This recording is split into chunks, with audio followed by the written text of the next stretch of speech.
Hello and welcome to our live show here at Sevlievo, round 5 of the FIM MX1 MX2 Motocross World Championship. We're in the spectacular Monster Energy rig just down by the finish line, and for this week's show I'm joined first of all by Roger Harvey, the off-road manager for Honda Europe, and Dylan Ferrandis, the Bud Racing Rockstar Kawasaki rider, who is going to be getting ready for his second MX2 race in just a moment. Later on we'll be joined by Matis Caro, the STR KTM Kawasaki KTM rider from MX1. But first of all we'll come to Dylan Ferrandis. Dylan, first race, yesterday you had qualifying. It was a good qualifying for you, I think the best of the season, but the first race you were unlucky. You lost the front end. How difficult was it for you in that first race after that crash? Yeah, for sure my first motor was really difficult because I took a good start. I was in top 3 in the first corner, and I lost my front wheel, so I crashed. I start last, and I pushed on in first lap, and I crashed again in a corner. So after two crash was last, and I pushed really hard, and in lap 5 or something I crashed again. So with three crash, it's difficult to do a good race, and I finished I think 19. Yeah. So it's really bad for me. Yesterday I did a good qualifying race and I finished 9. Was not too bad, and today not good with first moto. I hope a lot for the second moto. And the track different today than it was yesterday. Much faster, hard, dry conditions yesterday. They watered the track last night. Do you prefer it as it was in the first race, or do you prefer the track condition yesterday? I prefer yesterday because the dirt was more grip and was better. Today the track is really hard with a lot of water on the track, so it's a lot of slippery, and it's difficult to push hard. The start of the year was probably difficult for you. You know, you had the injury in Italy last year, the GP, which meant a long time off the bike without training. When you arrived in Qatar, were you 100%, or were you still trying to get the confidence and the speed on the bike after the long time without training? Yeah, it's difficult because yeah, last year I broke my femur, so I stay 5 months without riding, and when you can't ride with in 5 months, it's difficult to keep the speed, to be physically good on the moto. So the first race was really difficult for me, and I was really good before Valkenswaard. So in French Championship I broke my finger. I crashed and broke my finger, so was again difficult for Valkenswaard. And last weekend was better in Italy for me. I think I'm at the 90%. Okay, and what about Qatar? First Grand Prix, we have the super final format, so you didn't get to race in that, but tough Grand Prix for you overall. Did you like the track there? Did you like the light, the condition, or you think it can be better? I think the track was not really bad. A good jump, a good corner, but the preparation was not really good. Just one line on the track was difficult to pass, to change line, and yeah, for sure the light is really different to ride in the night, and I don't know if it's different, but it's not too bad. Okay, and obviously Thailand, you scored points both races, qualified there, but Arco de Trento, 1 week ago you 2 times in the top 10 with 8th place in both races. Do you feel then now that the championship is starting to come a little bit better for you, the confidence is coming, the speed is coming? Yeah, for sure. Since last weekend, I think my speed started to be good, and I feel better and better on my bike. And yeah, now I need to do a good start, and like today, but with no crash, and do a good race with. I think top 5 is possible, and maybe more if I'm lucky. I think it's possible. All right. Last year you got 4th position 3 times. How far are you from taking top 5 positions at the moment? like I say, I need to do a good start and to be lucky and not crash. It's the it's the what I need to do to don't crash, and I think it's possible. The next Grand Prix is Agueda in Portugal, 2 weeks' time. Then we have, I think we have Brazil before we come back to France, the Ernée this year. Are you looking forward to those tracks, you know, in Brazil and Portugal and also in Ernée? Are you looking forward to these races? Yeah, for sure, because I like Portugal. I like the track of Brazil. Brazil is really good. Last year, I was really happy on this track, and for sure, it's my national Grand Prix, and I hope a lot for this GP. In France, it's always amazing with a lot of fun, and I like it. So, yeah, I'm expect to do a good race for these 3 races. Okay, before we send you away for the second moto, we have some questions from our fans on Twitter. 3 questions for you, Dylan. Tite Toulousain, do you think you will be on the podium soon? Yeah, maybe not soon, but for this year, normally, yes, I can do, and I need to do. And the next one was from Nikki. Nikki asks, is Dylan enjoying the hard pack conditions here in Bulgaria? Is it similar to what you would have normally in France? Yeah, a little bit. It's like the dirt is like in France, but not the track here is really more speed than a French track. And finally, from MX Tom, will you go to the US next year? I don't know. My goal is to go in the US for sure, but it's difficult. If I do a good season, maybe it's possible. But now I don't did a good start, so I don't know. We will see in the next week, and for sure I hope to go to US. Okay, well, Dylan Ferrandis, thanks for joining us here. Good luck, second moto. Dylan Ferrandis, Bud Racing Rockstar Kawasaki. Right, Roger Harvey, my next guest here. We're going to get Matis Caro in just shortly, but Roger Harvey, off-road manager from Honda Europe. It's been a difficult start for you guys at Honda, hasn't it? Qatar was a tough one in some ways with Max Nagel, but you know, Bobryshev, he came good, but no Bobby this weekend. What's the latest? There was a 70% chance that he could ride here this weekend. You know, it was 50% last week, and it was nowhere near 50%, to be honest. And it was 70% predicted there here, but to be honest, there's still a lot of pain. He broke the fibula. Only a slight fracture, but and not a. He crashed after the incident. You know, he was just testing. We had a week's testing. Caught the toe in the ground. Bike touched the back of the heel, twisted the leg more than it wanted to. So slight fracture, but yeah, we're hoping for Portugal in a couple of weeks' time. And what about Max? Obviously, he looked like he had a good race in the first race here today in Bulgaria. Made a small mistake that put him right into the clutches of Van Hoorbeek and Philip Hartz, right when he didn't need it the last 5 or 6 minutes. But have you had a chance to speak to him? Was he happy, or were you happy with his performance, I guess? I haven't had a chance to speak to him, so you don't know what goes on. Like, you know, being an ex-racer yourself, you can write a book on every race. And I think I prefer not to. Yeah, exactly. Yeah, tell us about it. But yeah, Max ain't going to be happy with that. He isn't going to be happy with the way he rode. And like, quite honestly, you know, we have to see why it was like that. You know, I think he could have done much better in the race. He could have gone with them, you know, and I can't see him, knowing Max, I can't see him being happy with that, you know. He's obviously, we're looking at images here now, his battle with Tommy Searle early on in the race. I guess you're all expecting him to go by Tommy Searle, the MX1 rookie, but, you know, Tommy established himself there, and then just shortly after that, Max made that mistake. Made the mistake, flopped off on the inside, then took a while to start it. He was starting to come through, but, like, never really clicked, you know. There wasn't enough explosion at the beginning. He needed to be faster from the start. He made the whole shot, of course, but then ran wide in the first corner, lost places, and then he was in the clutches of them.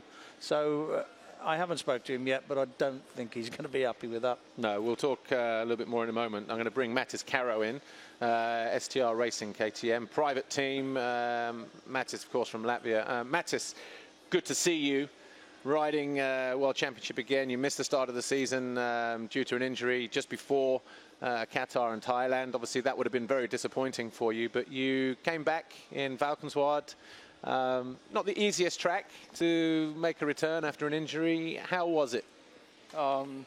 Yeah, Valkenswaard was great, and you know, I had a doctor's appointment, and doctor beginning said to me for 5-6 weeks, and I had appointment, and he said, oh, 4 weeks it's gone, and it's healed really good. I done oxygen chambers, I done physios, and you know, I done everything to get back on the bike quicker. And yeah, in Valkenswaard I was back on the bike, and my goal was there, finish both races and start from that. I didn't expect that good results there.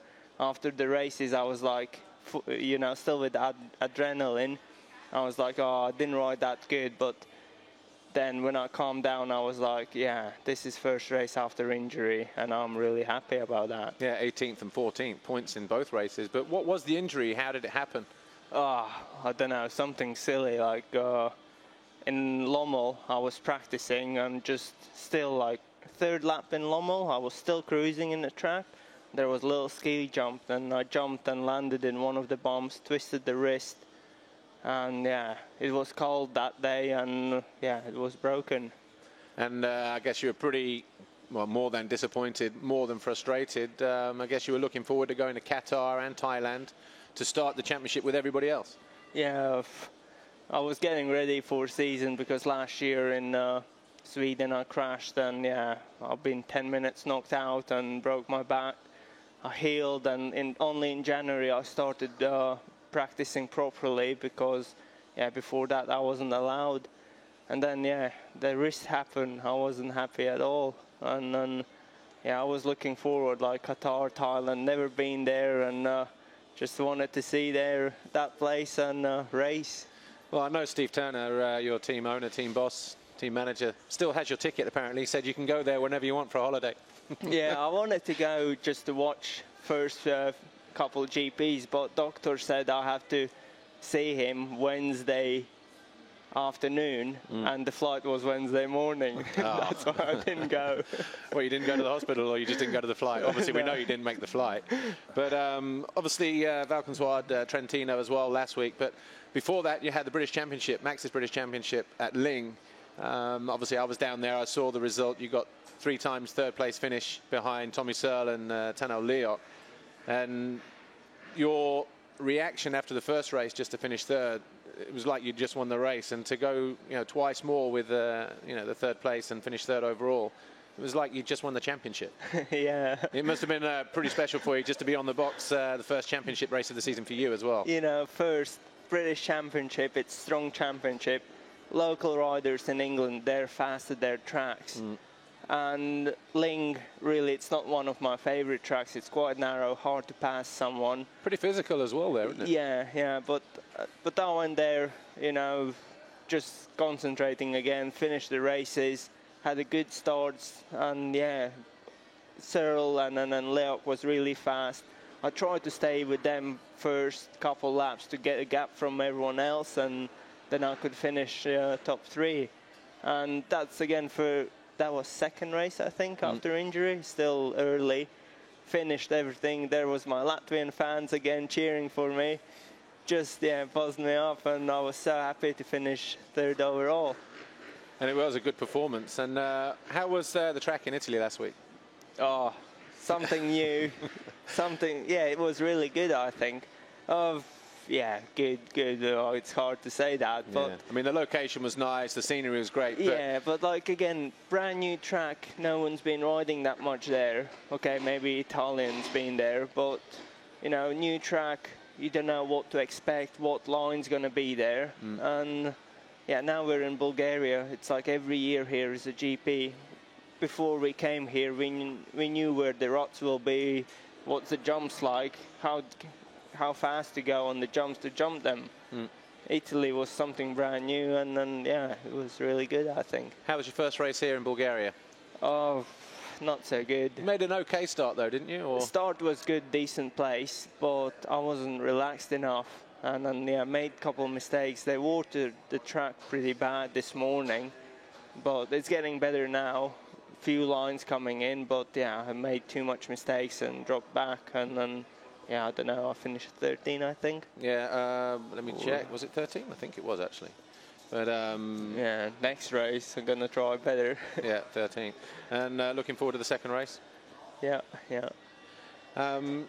Come back to you in a moment, Mattis, because we have some questions from Twitter as well. I'm going to come back to Roger Harvey. Roger, obviously round 5 of the championship, the first 2 were flyaways. We've got an interesting time coming up, haven't we, in the World Championship at the moment? Possibly looking, obviously after Brazil, looking at introducing a new format, maybe a super final format, i.e., you know, one race shown on live TV. How did you, first of all, view the rounds in Qatar and Thailand with that new format in place, in terms of 40 riders on the grid, the whole thing? Great. 40 riders on the grid is great. Yeah. I question whether we need to mix MX1 and MX2. Yeah. But, you know, the thing is, there's a lot of people voicing comment and voicing opinions on this in this transition that we're going to have for next year. You know, I'm pretty well sure that, you know, we will see something different in motocross next year. Do we need change? You have to be careful, because I'm a traditionalist, you know. Yeah. Like I've come from the old school of 40 minutes plus 2 laps, 2 races. But you've got to be open, you know. It's like the travelling to all the different continents, you know. We've got to be open to it, and we've got to be doing it because it is a world championship. I think if we do it in the right way, it can be good. Yeah. You know, a lot of it is geared around TV publicity, so we understand that, we know that, but also we have to have routes for the kids to come through MX2. We have to keep them motivated and fired. We have to try and look after the teams. You know, okay, the big teams, they tend to look after themselves reasonably well, but the smaller teams, you know, it could be quite difficult for them. So we've got to look after, and all these points have got to be considered before we jump in the water, you know. And what about the first 2 rounds? How did you view them overall? Qatar, Thailand, the flyaways. The venue's okay? Venue's okay. Qatar, yeah, it was a different concept under lights, and they brought more lights in on the Saturday night, which made it better, and I think they learnt a lot. I think they'll have new lights and permanent lights all installed. Yeah, so that'll be good. You know, they knew what they had to do, and I think that proved to be pretty exciting. You know, I think that was good. Thailand did a super job. Obviously, for Honda, that's a really important market. Yeah. You know, it's 1.6 million bikes, 1.5 million bikes they sell out there. So it's important for us to go there and show well, you know. So, yeah, that was a good effort by the organisation, and the whole thing was pretty impressive, yeah. See, we've got Portugal, then we'll go to Brazil. Yes. That'll be back to the format that we had at the first 2 rounds, you know, bringing the MX1, MX2 guys together at a 40-race super final. Then, of course, we'll come back. We'll be into the European phase again, with starting with France. And shortly after that, around about the 18th of June or middle of June, certainly, you guys as industry leaders, Youthstream and the FIM, I believe, will be having another meeting. Will you? Is that the deciding meeting, or is that the next time you guys get together to reconvey and discuss? Yeah, we meet at Maggiora, right, at the next Italian round. Right. We meet there. We bring our opinions, but like, there's opinion being gathered from Europe, from European manufacturers, and from Japanese manufacturers. Okay. Because obviously you've got to, it's, you know, the organisation, the teams, the riders, the big teams, the little teams. There's so many things you've got to consider in here. So there's many people, and obviously FIM and Youthstream, they're all involved in this decision. So it needs filtering, it needs working out good, and then I think July we have a meeting with the FIM where theoretically 2014 and beyond will be decided. What influence do you think the manufacturers will have on that final decision? I guess you hope quite a bit. Yeah, I think so. You know, because like they invest a lot of money into motocross. You know, it's an important part for them. You know, so I think all manufacturers, certainly. Normally, when you speak in Japan, when I speak to my Japanese colleagues, it's all technical. Yeah. Everything is technical. That's all they want to know about. The sporting aspect is you look after that yourselves. But this time they're interested in all aspects. And the thing is, we're more global, so we have more opinions. And yeah, I'm getting a lot of feedback from Honda in Japan, and that will be conveyed on to FIM and Youthstream here. You know. Also, I'm getting opinion from teams and. Yeah, we'll just see. And back to racing. Obviously, we're looking at Bobby here on the Honda at looks like Thailand. Yes. all your development at the moment in MX1, Yep. not so much in MX2. Exactly. Does it bother you that in MX2, I guess the first 4 guys are KTMs, and then the first Honda is down in sort of like 15th, 16th before we came here, which I think was Stefan Larsson. You know, how do you look at that? I mean, I know that, like you say, you're trying to push everything MX1 at the moment, but the lack of involvement when we see success in the USA with, you know, with Geico Honda riders, Tomac and Barsha in the past, and they've always had that kind of dominance. But over here, we've seemed to have lost that a little bit from Honda's point of view. You know, what's your take on it? Quite honestly, we've never had it over here in Europe. You know, well, that's what I mean. The last 125 world champion you had was Puzar. Yeah, exactly. In 1995. Back in. Yeah, yeah, okay. No, of course we don't like it. But the focus for Honda has been MX1 for a number of years. We are currently looking at MX2, exploring to move forward in MX2. But once again, that all of a sudden this is up in the air with what's going to happen next year. So yeah, at the moment for last year, and I am doing this year, looking at the plan forward in the MX2 class. So yeah, important that we're in there, important that we're not just in there, it's important we're at the front, you know, because yeah, we have a new bike next year, and we want to show that off, and if the opportunities are there, we will quite possibly do it. But also MX1 is really, really important class to us. Yeah, I mean, there is a lot of talk, isn't there, at the moment, loose gossip around the paddock, sort of saying that maybe there's going to be one class next year. Of course, then you have to decide what people ride. Do they ride 450s? Is it an open class, 250s, 350s, 450s? If it's open and you've got that gap in the market, then 250 and 450, will Honda produce a 350? I guess not. I don't know. Maybe I'm wrong. Or something similar, maybe a 400, or, you know, I don't know. Like I say, there's a lot of decisions need to be made, and it's can we say it's a delicate time right now, or just more? No, it's really delicate. Right. Really delicate, because we've got to get it right. And I think the bikes will evolve. You know, we knew back in the day when the 500 two-strokes, everybody was there. You were on them at that time. Yeah. And to be honest, they become too powerful and too unmanageable. So everything went to 250. You know, but that timing has got to be right if we do go to a smaller bike. At the moment, we have to consider the crisis. There isn't a lot of money about, so when you go to manufacturers and say, hey, I want to, you know, make a 400 or whatever,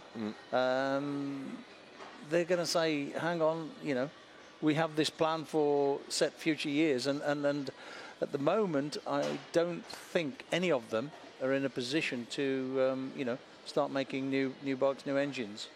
Okay, we'll come back talk about the 150s in a moment, because obviously that's going to be an important thing. But Mattis, come to you. Got a couple of questions for you from Twitter. Ronald43, when you answer, maybe look at that camera over there, okay? Mattis Caro, do you feel like you're back to your typical form? It's hard to tell now. Yeah, it's still injury, bike fitness. I don't have enough hours on the bike because, yeah, last year's injury, this year's injury, I had to miss quite a lot of time. And yeah, I just want to finish all motos. That's how you build up the speed, and the result will come automatically. And, you know, I want to finish the season with no injuries. And another one here from Jake MX. Mattis Caro, how do you find your new teammate, Jonathan Barragan? You both seem to be the same speed at the moment in MX1. Yeah, like, I didn't know him that well before. You know, years ago, I just said hi, and that's it. And I didn't know what to expect from him. But now, yeah, I know him very well, and he's a cool guy. If we have a laugh, and of course, in the track, we're close to each other, but that's racing, you know, we have to pass each other. And then, yeah, in the track, we're battling with each other, but outside of the track, yeah, we have fun, and yeah, he's a cool guy. Last year was your first year fully in MX1. You rode a 350 KTM for the same team, STR Racing. On a 450 this year, how'd you find it? It's good. Real man's bike. You know, first when I got on 450, it was like powerful, even the stock bike. And we was in Spain. We tested some race engines, and I was like, I need to get first few hours on the bike, and then I can test the race engines, because the stock bike felt really fast for me. But now I'm on the race engine, and it feels awesome. Now, first year in Bulgaria, I have a strong enough bike to get up the hills and do all the jumps. It's, yeah, really powerful, and I enjoy that bike. I know it's not the factory bike that Cairoli has, but you know, some people saying this weekend maybe the difference between the 350 and the 450 with Cairoli this weekend, we're seeing it, but it's probably not really the case, is it, when we see Jeffrey Hurling's putting in lap times the same, if not quicker than most of the 450s. But as you just said, maybe you notice a difference between riding a 350 last year and a 450 around this particular circuit. Yeah, all these hills in this track, you know, it's almost from zero. You got those tight corners and bottom of the hill, and yeah, you just open the throttle and you're up the hill already. Well, going from 450 to 150, Roger Harvey, this year a new one-make series, 5 rounds, starting at Ernée, the French Grand Prix, when we get back into Europe, beginning of June. A good idea, I guess, from Honda's point of view, great marketing, but giving younger kids a great opportunity to show their wares on Grand Prix tracks. Yeah, this is the part of the plan. You know, we want to. What's the concept actually behind it? How does it work? The thing is, for motocross, it's totally different. Yeah. Like road racing, it's an accepted way of going racing. Yeah. But we're introducing it into motocross now, and basically we bring the bikes, we bring the parts. Yeah. We bring the tyres, you know, and we've got sponsors in. Dunlop have come and joined us. Patter have come and joined us.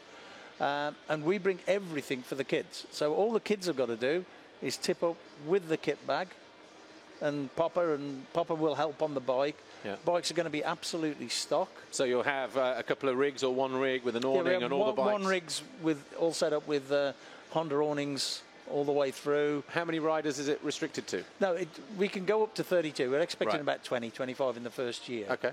Cost is 7,950, I think it's round about that. Yeah. So 7,950, and Pounds or euros? Euros. Yeah. That's whoa, that's expensive. No, it's not, because you get all your entries paid, and at the end of it, Costs you more than that to race a full season. yeah, at the end of it, you get the bike. The bike becomes yours, you know. But we keep it all year. Then after the last race, you can take it home, or you can we'll take it back and you can pick it up or whatever, you know. So the bike becomes there. So really, over the course of the season, it's going to be quite cheap for the guys to come and, like you said, experience a Grand Prix track, experience a Grand Prix atmosphere, and see how it works and breaks down, and see what they must do. Such things as we're doing now, you know. There'll be a little bit for the kids, and we'll have some riders around, some ex-riders that will give them a bit of direction.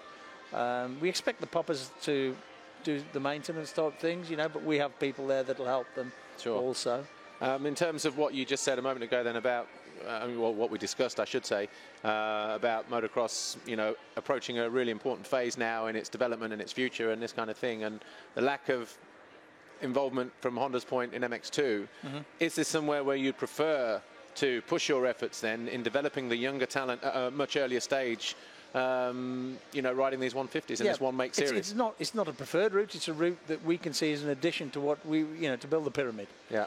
So the winner of this championship, if he's of correct age and that, he will go on to a Honda team to do the European Championship next year. So that will be the prize to win. So he moves from winning the championship, or if the winner's not old enough and can't go there, then we might look at the second place or whatever, and go into the European Championship, you know, and that fits in with what a lot is going on here. And we the 85cc European Championship, or moving up to MX2? No, EMX2, European Championship on a 250.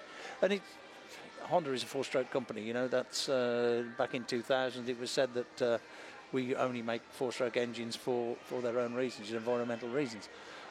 So, you know, we want to encourage the use of the 150 because it's four-stroke, and you can see kids have to ride them differently from two-stroke, so it gives you a good opportunity to look at them and see if there's one or two things there for the future. So the development from 150 ideally would be MX2 at some point, but obviously, that's the plan, and that's where the MX2 will come into place. But once again, like I say, we're up in the air until all decisions are being made. Yeah. But the plan is that the kids could start on the 150, they could go to EMX2, MX2, and then they're ready for the factory team. Yeah, I'm sure Matis Caro would have loved an opportunity like that growing up, a one-make series, big wheel 150s, that kind of thing. especially on Grand Prix tracks. It would have been nice, wouldn't it? I don't know. Like all my 85s I raced on Hondas. Yeah. Yep. And then it was two-strokes then. Yeah, and exactly. I loved them. Yeah. Okay, well, look, I'm going to thank our guests because we're out of time this week. Of course, Dylan Ferrandis was here earlier, the Rockstar Bud Racing Kawasaki rider. Of course, Mattis Caro, the STR KTM runner in MX1. Roger Harvey, off-road manager of Honda Europe. On questions for Tommy Searle and Alex Lupino at our next live show, of course, Portugal in 2 weeks' time. Follow us at hashtag MXGP Live or on Twitter at MXGP Live. That's it for our live show here in Sevlievo. We've got race 2 coming up, MX2 and MX1 in just a moment. So thanks for watching. We'll see you next time in 2 weeks in Portugal. See you then.